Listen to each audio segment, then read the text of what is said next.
has become clearer than ever that Chinese leader would do absolutely anything to stay in power. I'm sure you all know that leader of Communist Chinese Party Xi Jinping has become the president forever of China. But it's not as simple as that. Unlike democracy, where power is legitimately transferred through elections, to sit on the Chinese throne forever, one had to gain the support of Chinese people.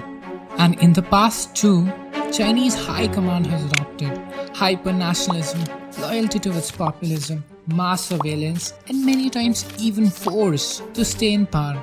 And very recently, Xi Jinping has been trying to do the same by using an ancient Chinese tradition and philosophy given by the man named Confucius.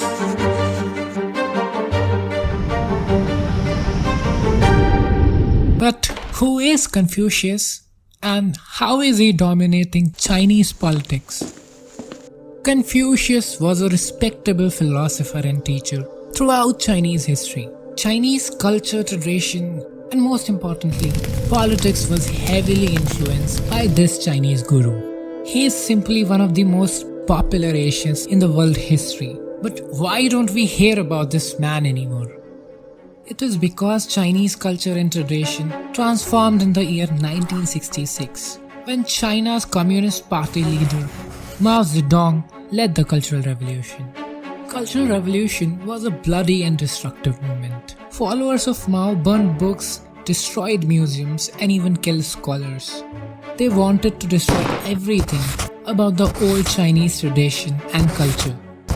Mao wanted to create a China from scratch, inspired from the idea of communism. And this led to the fall of Confucius teaching in China. But in the recent years, Chinese government is projecting itself as a huge Confucius follower.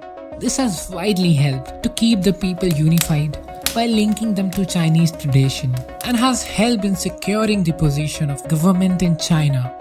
Confucius believed in totalitarian authority, discipline, following orders, and true obedience to the kings. Each of these are loved by Communist Party of China. Now, I want you to keep in mind that this sudden shift to old tradition has been a recent happening all within a decade. Ironically enough, it's the leader of the same party, Communist Chinese Party. The same party who wanted to destroy older tradition is now using Confucianism to stir nationalism in people and dominate domestic politics. Some Chinese officials also asserted that President Xi Jinping wants to emphasize the uninterrupted relevance of Confucianism and Chinese culture. Absurdly, way back in 2011, the party installed a huge statue of Confucius erected at Tiananmen Square right in front of Communist Party headquarters. The statue vanished overnight within 2 months of installation. The party has given no official statement for the disappearance of the statue. Now, this incident may seem odd to some, but on a close observation, it reveals how the Chinese leaders have been setting this path of reviving Confucianism. Taking a look at another major recent event of setting up Confucian institutes in foreign countries. Even these institutes are not without controversies. And in United States, January 2018, current FBI Director Christopher Wray accused them as being outposts of China's overseas intelligence network. Many politicians and university administration have closed these Confucian centers in the United States. China uses Confucian institutes on the pretext of strengthening its soft power through scholarships and Chinese language. And it is estimated that around 1,000 of such institutes shall be established by the end of 2020. Many scholars have even raised concern with the selective Confucian value adoption by the Xi Jinping-led government.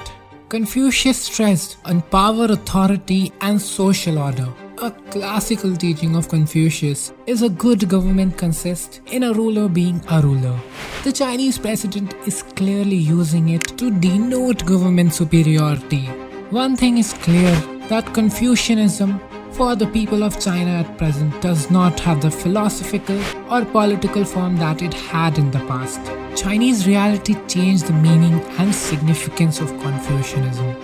Realities with moving time change, and so do the right and wrong. And what a man once stood for also changes with time.